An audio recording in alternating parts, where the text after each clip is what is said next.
Latest episode দেখুন একদম add free.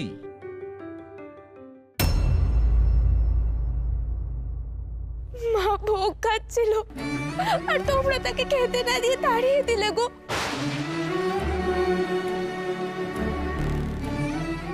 কি করলে তোমরা? কি বলছোটা কি তুমি গৌরী? মা এসেছিল মানে? মা কি তোমাকে বলে কয়ে আসেন নাকি? এসব আজগুবি গল্প তুমি আমাকে দেওয়ার চেষ্টা করো না। বাবা তো স্পষ্ট বলেই দিচ্ছে, নিজে চোখে দেখেছে একটা বাচ্চা মেয়েকে এসে ভোগ খেয়ে যেতে। সে মা হতে যাবে কোন দুঃখে গৌরী? তুমি নিশ্চয়ই কোনো কারসাজি করে বাইরের কাউকে ঢুকিয়েছো। এখন সে ধরা পড়ে গেছে বলে সব উল্টোপাল্টা গল্প বলে ব্যাপারটা ঘুরিয়ে দেওয়ার চেষ্টা করছো।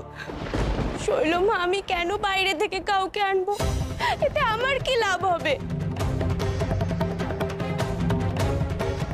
কি গৌরীমা, তুই কাঁদছিস কেন?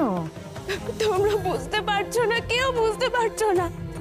যাকে ভোগ দেওয়া হয়েছে সেই তো ভোগ খাবে, তাকে তোমরা খেতে দিলে কোথায়? চুপ করো। তখন থেকে উল্টোপাল্টা কথা বলেই চলেছে। মা ওইভাবে খান নাকি? মা দর্শনে ভোজন করেন। কখনো না।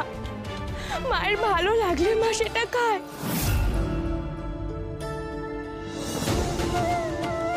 এর আগেও মা খেতে চেয়েছিল আমার হাতে, কিন্তু না খেয়ে চলে গেছিল।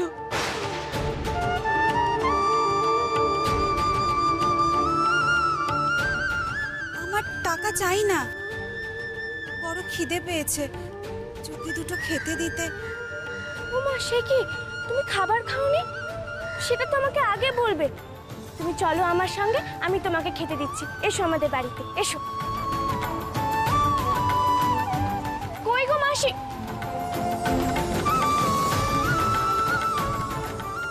আর আজ এসে মা ঠিক করে খেতে পেলো না।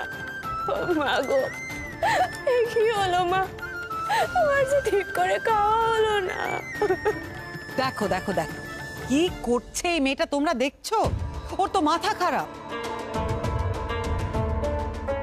ঈশান আর কাউকে পেলো না, এরকম একটা মেয়েকে এই বাড়ির বউ করে নিয়ে এলো। গৌরী, তুমি কাঁদছো কেন? আমি তো বলছি, আমি নিজের চোখে দেখেছি একটা বাচ্চা মেয়ে এসেছিল। কোন ফাঁকে ঢুকে পড়েছিল আমরা খেয়াল করিনি। আর কত দুষ্টু বাচ্চা তো আশেপাশে আছে, তাই না? না গো ছোট দাদু, তুমি বুঝতে পারছো না। মা এসেছিল আজকে, মা এসেছিল গো।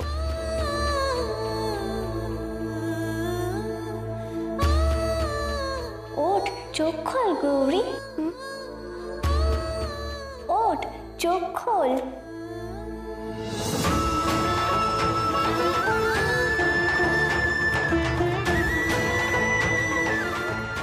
মা গো, তুমি অভিমান করে চলে গেলে। মা চলে গেলে। কি করছোটা কি গৌরী? পুজোর সময় এমন করে কান্নাকাটি করতে নেই, এতে পরিবারের অমঙ্গল হয়তো। মা আবার নিজের হাত দিয়ে খেতে আসবেন এমন হয় নাকি? এসব তোমার নিজস্ব ধারণা। গৌরী এরকম অদ্ভুত আচরণ করছে কেন? এর পেছনে কি সত্যি কোনো রহস্য আছে? মাগো, দেখো, এই অবিশ্বাসের সংসারে সবাই বিশ্বাস করার নাটক করে, আর যে সত্যি তোমাকে বিশ্বাস করে অন্তর থেকে, তাকেই সবাই অবিশ্বাস করে। এই নাটক আমি আর সহ্য করতে পারছি না। তো মহা মুশকিল হলো, গৌরীকে তো থামানোই যাচ্ছে না। ঠিক আছে, তাই যদি হয় তাহলে মাকে আবার ভোগ দেওয়া হবে। দেখতে চাই সত্যি কি ঘটছে। সত্যি ছোট দাদু, সত্যি আপনি মাকে ভোগ দিতে দেবেন আবার? যত সব বুজরুগি, তুমি এতে সায় দিচ্ছ বাবা। গৌরী, যাও আবার ভোগ নিয়ে এসো। আমি এক্ষুনি যাচ্ছি।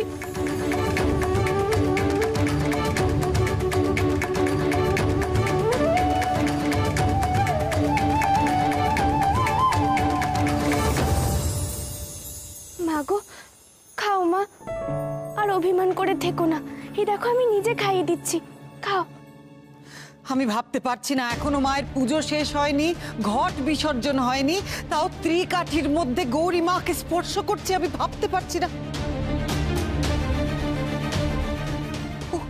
ওই দেখো, ও নিজে হাতে মাকে খাওয়াচ্ছে। তোমরা তোমরা সবাই দাঁড়িয়ে দাঁড়িয়ে দেখছো।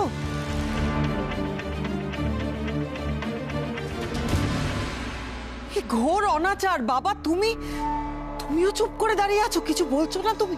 শৈল, তোমায় তো বারণ করেছি, চুপ করে থাকো, একদম চুপ।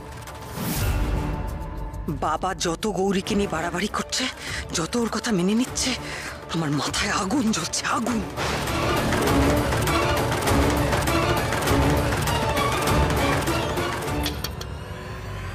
মুক্তা, আমি যাব না বললাম তো, তারপরও কেন ডাকছো তোমরা আমাকে? আমি যাব না। মুক্তা, আমি দরজা খোল।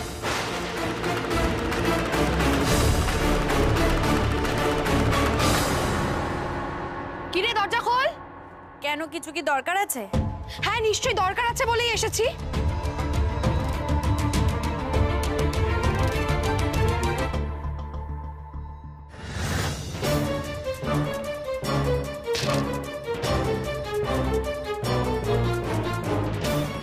আমি তোকে সাবধান করতে এসেছি মুক্তা।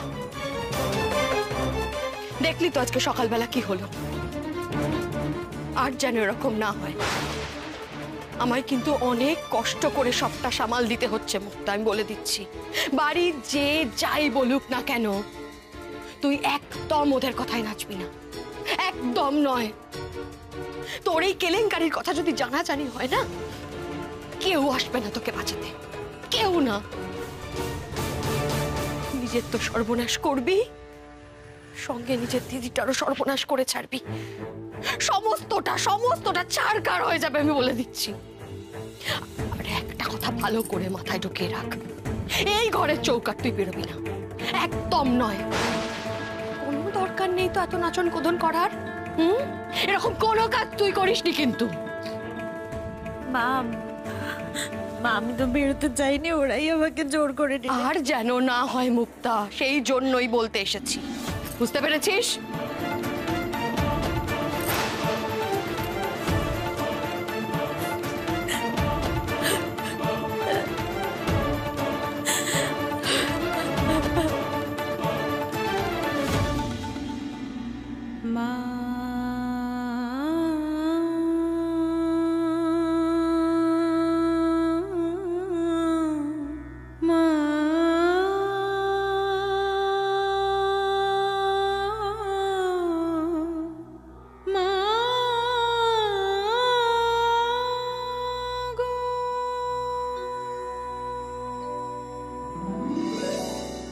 ত্রিনয়নী দুর্গা মাতুর রূপের সীমা পাই না খুঁজে।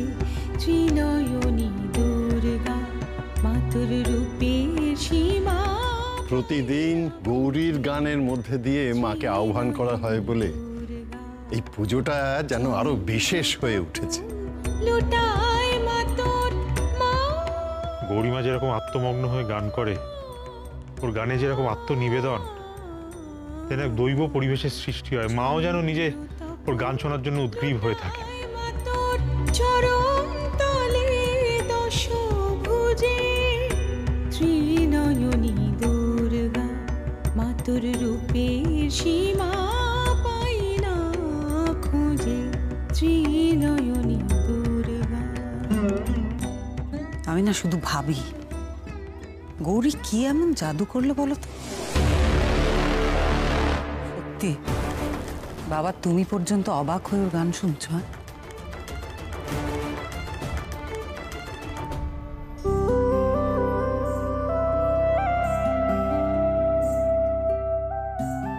এসো এসো চলো বাবু। আরে তোমার তো আজকে অফ, আর হাসপাতালে যাওয়ার নেই, তাহলে শুধু শুধু ঘরের মধ্যে ঘাপটি মেরে বসে থাকবে কেন বলো তো? না মানে বুঝতে পারছি না তোমাদের ব্যাপারটা কি বলো তো। সুযোগ পেলে আমাকে এখানে নিয়ে আসো কেন তোমরা? বাবা, এমন একটা ভাব করছিস যেন এখানে আসতে ভালোই লাগে না, বউয়ের পাশে থাকতে ভালোই লাগে না। না মানে আগে তো এই মন্দিরে আসার কথা বললেই তুই আসতিস না, কখনোই আসতিস না, হাজারবার বললেও আসতিস না। হ্যাঁ, আর এখন একটু বললে ঠিক গুটগুট করে চলে আসে। ঠিক কথা বলেছো চুটকা। লোক দেখবার জন্য মুখটা একেবারে ভেটকে রেখে দেয়। যথেষ্ট বাজে বকে ফেলেছো, বুঝতে পেরেছো? তোমাদের এই বাজে বকা শোনার সময় আমার নেই, আমি চললাম। যাচ্ছ কোথায়? এরকম করিস না, চলে গেলে আমাদের মন খারাপ লাগবে। তাছাড়া এখান থেকে চলে গেলে তুইও তো আর শান্তিতে থাকতে পারবি না, মনটা তো এখানেই পড়ে থাকবে। আরে ছোটকা তুমিও না, আসছি আমি। এই দেখো, কোথাও যাবে না, চুপচাপ এখানে দাঁড়া। দেখো শোন, আজকে তোকে আমরা একটা দারুণ অ্যাক্টিভিটির মধ্যে ইনভলভ করতে চলেছি, ঠিক আছে? তাই কোথাও যাওয়া হবে না, চুপচাপ এখানে দাঁড়াবি। আগে কি অ্যাক্টিভিটি সেটা শুনি, উল্টো পাল্টা কিছু হলে আমি কিন্তু এর মধ্যে নেই, আমি আগের থেকে বলে রাখলাম। না না না না, উল্টো পাল্টা হবে কেন? একটু ধৈর্য রাখ, সব জানতে পারবি। একটু ধৈর্য রাখ, ধৈর্য রাখ। বৌদি, ও বৌদি, কালকেই তো দশমী, কালকেই তো পুজো শেষ হয়ে যাবে। পুজো এত তাড়াতাড়ি শেষ হয়ে গেল। হ্যাঁ গো চিকু বাবু, মন তো আমারও খারাপ করছে। এই 4 দিন মা ঘর আলো করে থাকছে, তারপর আবার যেই কে সেই। আচ্ছা, আমরা তো একটা কাজ করতে পারি, মাকে রেখে দিলে হয় না? তুমি একটু চুপ করো তো গৌরী। বলার আগে কি কখনোই তুমি ভাবো না কি বলতে যাচ্ছ? যা প্রাণ চায় একটা দুম করে বলে দিলেই হলো, মাকে নাকি রেখে দেবে। কাল দশমী, যেমন বিসর্জন হওয়ার তেমনই হবে। এই ঠাকুরের বিসর্জন হলে আমি বাঁচি, তাতে যদি গৌরীকে নিয়ে মাতামাতি করাটা বন্ধ হয়। গৌরী, তুমি তো দেখছি চিকুর মতনই ছেলে মানুষ। আজকে দিনে কেউ মন খারাপ করে? আজকে তো পুজোর লাস্ট দিন মজা করার জন্য, তাই আজকেও আমরা সবাই খুব মজা করব। কি মজা করব? ধনুচি নাচ। ধনুচি নাচ কারা করবে? কেন, কালকে যেমন বয়েজ ভার্সেস গার্লস অন্তাক্ষরী খেলা হয়েছে, আজকেই তেমন বয়েজ ভার্সেস গার্লস ধনুচি নাচ হবে। কি সবাই রেডি তো? চলো। হ্যাঁ হ্যাঁ, নাচ হোক, নাচো। কি রে চিকু, নাচ হই তো? হ্যাঁ ঠিক আছে, তাহলে একটা টিমে রূপম, শান আর আমি, আর ওই টিমে হলো গৌরী, আনন্দী আর পলা। কেন নীলা দিদি? নীলা দিদি ধনুচি নাচ করবে না? গৌরী, আমি কি করে ধনুচি নাচ করব? মানে এক হাত দিয়ে ধনুচি, শাড়ি, এই সব কিছু আমি সামলাবো কি করে বলো তো?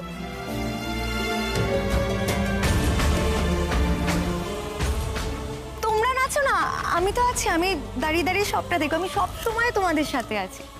শুরু করো। চলো শুরু করা যাক, আমাদের ধনুচি নাচ শুরু হোক। ঈশান চলো চলো চলো। কি ঈশান কি, আমি এসবের মধ্যে নেই। তোমাদের যা যা করার ইচ্ছে সব করো, আমাকে প্লিজ এগুলোর মধ্যে জড়িও না। কালকে তোমাদের পাল্লায় পড়ে আমি যথেষ্ট করেছি, আজকে আর না, প্লিজ আমায় ছেড়ে দাও। এইসব বলে তো হবে না, আমরা বিপদে পড়ে যাবো। এমনিতেই আমাদের ছেলেদের দলে লোক কম, নাচতে তোমাকে হবেই। রূপমদা, তোমরা বুঝতে পারছো না, আমি ধনুচি নাচ নাচতে পারি না।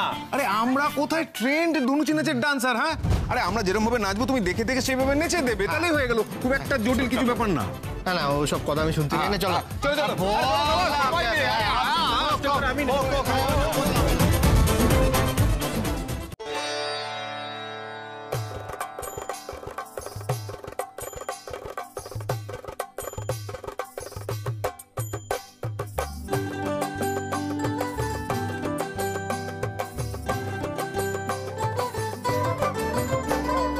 বলো দে সরি আসিবে সিংহায় দিলা হাক, আর সিংহা শুনি মর্তেতে বাজিয়া উঠলো ঢাক। বলো দে সরি আসিবে সিংহায় দিলা হাক, আর সিংহা শুনি মর্তেতে বাজিয়া উঠলো ঢাক। শিবের সনে কার্তিক গণেশ লক্ষ্মী সরস্বতী, শিবের সনে কার্তিক গণেশ লক্ষ্মী সরস্বতী। আশ্বিন মাসে বাপের বাড়ি আসেন ভগবতী, আশ্বিন মাসে বাপের বাড়ি আসেন ভগবতী।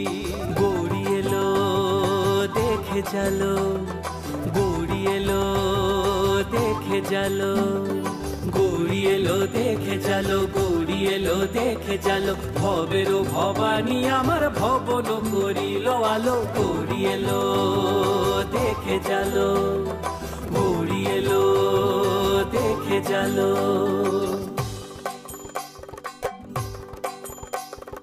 বলো দুর্গা মাই কি জয়, আরে বলো দুর্গা মাই কি জয়। আরে কি হলো? আরে নাচ থামিয়ে দিলি কেন তোরা? আরে এক্সেলেন্ট শালা বাবু, এক্সেলেন্ট। তুমি তো বলছিলে তুমি ধুনুচি নাচ করতে পারো না, তুমি তো দেখছি ধুনুচি নাচের মাস্টার। কি বলো চোরকা? আচ্ছা মুক্তা দিদি কোথায়? মুক্তা দিদি তো এলো না। আরে মুক্তা দিদি ছাড়া এই মজাগুলো হয় নাকি? দাঁড়াও আমি এক্ষুনি মুক্তা দিদিকে নিয়ে আসি। হ্যাঁ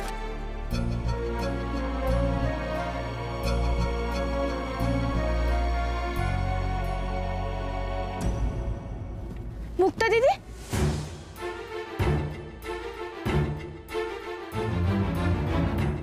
ও মুক্তা দিদি তুমি আবার মন খারাপ করে বসে আছো?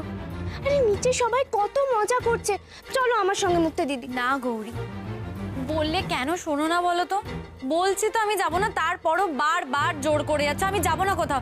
আর শোনো গৌরী, তোমাকে মুক্তা দিদি আমি তোমার কোনো কথা শুনবো না। আজ সন্ধ্যাবেলা এভাবে মন খারাপ করে তুমি বসে থাকবে না, আমি থাকতে দেবো না। চলো আমার সঙ্গে চল। গৌরী আমার কথাটা শোনো। আমি শুনবো না তোমার কথা, আমি যাব না গৌরী। গৌরী আমি যাব না, তুমি শোনো আমার কথাটা। নিচে গেলে খুব গৌরী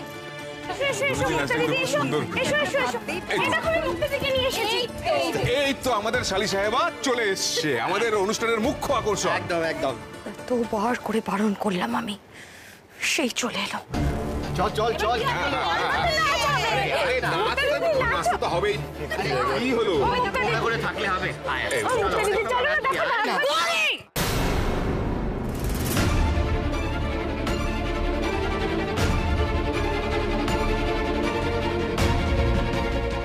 কি হয়েছে মুক্তা দিদি, এরকম করছো কেন? কেন নিয়ে এসছো এখানে? কেন নিয়ে এসছো তুমি? আমি তো আসতে চাইনি নিচে, আমি তো এখানে আনন্দ করতেও চাইনি, তাহলে কেন নিয়ে এসছো এখানে? মুক্তা তোমরা এখানে যা করছো করো না, আমি তো বাধা দিইনি, তাহলে আমাকে কেন এখানে আনা হয়েছে? কি হচ্ছেটা কি মুক্তা? তুই গৌরীর সাথে এইভাবে কেন কথা বলছিস বলতো? ও আজ অব্দি তোর কি ক্ষতি করেছে? ও যা যা করেছে এখন অব্দি শুধুমাত্র তোর ভালোর জন্য করেছে রে। আমরা এখানে সবাই আনন্দ করছি, যাতে তুইও একটু আনন্দ করিস, ঘরের মধ্যে ঘুম পেড়ে না বসে থাকিস। সেই জন্যই তো ও তোকে এখানে নিয়ে এসেছে। ও তো ভুল কিচ্ছু করেনি, তুই এভাবে কেন রিয়াক্ট করছিস? মুক্তা কি হয়েছেটা কি তোর? শোন, আমি এখানে আনন্দ করতে চাই না, তোদের সেটা বারবার বলছি, তারপরও তোরা কেন বুঝতে পারছিস না? আমাকে একটু তোরা বলবি সবাই।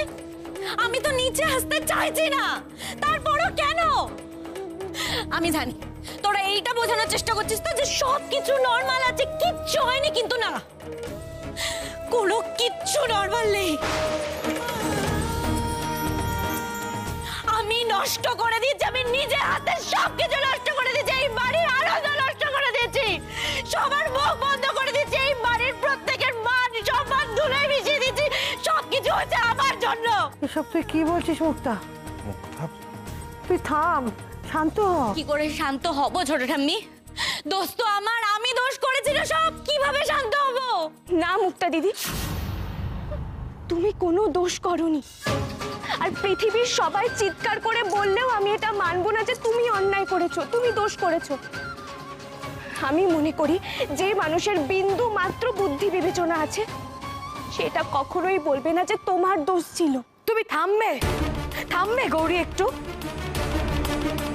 কই মুক্তা তো ভুল কিছু বলেনি, ওর সাথেই তো ঘটনাটা ঘটেছে তাই না? ওই তো ভালো করে বুঝবে কোনটা ওর উচিত কোনটা ওর অনুচিত। না মেজো কাকিমণি, আজ আমি চুপ করব না, কারণ মুক্তা দিদি যেটা ভাবছে সেটা ভুল ভাবছে। একটা মিথ্যে মুক্তা দিদির মনে বাসা বেঁধেছে, সেটা তো আমি মেনে নিতে পারি না, আর বিশেষ করে মায়ের সামনে তো একদমই পারি না। মুক্তা দিদি, তুমি যেটা করছো সেটা ভুল করছো। তুমি ঘরের মধ্যে মুখ লুকিয়ে কি প্রমাণ করতে চাইছো মুক্তা দিদি? যে সব দোষ তোমার, আর ওই পশুগুলোর, জঘন্য মানুষগুলোর কোনো দোষ নেই? তাহলে সবাই তোমার কাছ থেকে কি শিখবে মুক্তা দিদি? যারা এই পরিস্থিতির মুখে পড়ে অপমানিত হয়, লাঞ্ছিত হয়, ভয়ে লজ্জায় মুখ খুলতে পারে না, তাদের কাছে তো তোমার দৃষ্টান্ত হওয়া উচিত মুক্তা দিদি। তোমার তো কোনো দোষ নেই, দোষটা তাদের যারা তোমার অবস্থার জঘন্য সুযোগ নেবার চেষ্টা করেছিল, তোমার ক্ষতি করতে চেয়েছিল। তোমার কি দোষ? তুমি ওদের ভরসা করেছিলে, বিশ্বাস করেছিলে, মনে করেছিলে তোমার বন্ধু তোমার কোনো ক্ষতি করবে না।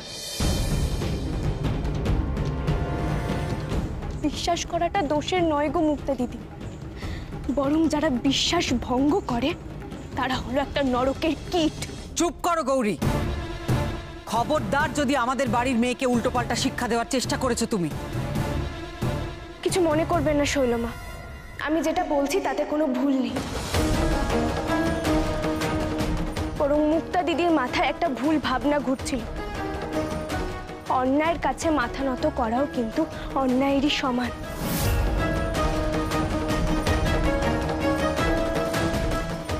আর মুক্তা দিদি, তুমি এসব কি ভাবছো?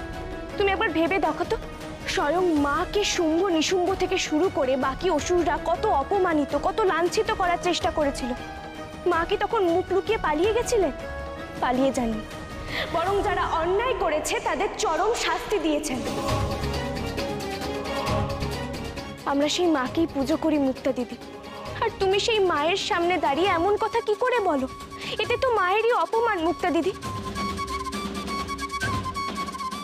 আমরা সারাক্ষণ তোমাকে বোঝানোর চেষ্টা করছি যে তোমার কোনো দোষ নেই, কিন্তু তুমি যদি নিজে সেটা বিশ্বাস না করো তাহলে আমাদের কারোর সাধ্য নেই তোমাকে সেটা বোঝানো। তুমি যদি ঘরের মধ্যে মুখ লুকিয়ে মন খারাপ করে বসে থাকো তাহলে সেটা তোমার বিবেচনা, কিন্তু আমার বিচারে বলে যে মুহূর্তে তুমি মাথা তুলে দাঁড়াবে সেই মুহূর্তে তুমি সঠিক সিদ্ধান্ত নিতে পারবে মুক্তা দিদি।